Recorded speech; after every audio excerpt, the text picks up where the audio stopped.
Hello guys, Meena's કિચનમાં તમારું સ્વાગત છે। આજે આપણે કાંદા ગાંઠિયાનું શાક બનાવવાના છીએ, તો ચાલો આપણે બનાવીએ। કાંદા ગાંઠિયાનું શાક બનાવવા માટે કટ કરેલા કાંદા લીધા છે।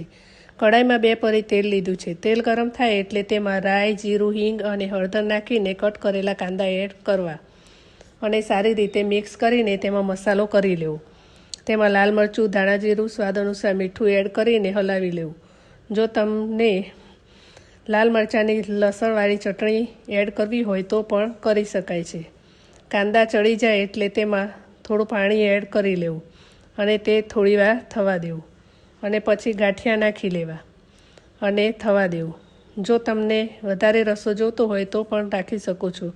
મેં અહીંયા મીડિયમ રસો રાખ્યો છે। તો આપણું કાંદા ગાંઠિયાનું શાક બનીને તૈયાર છે।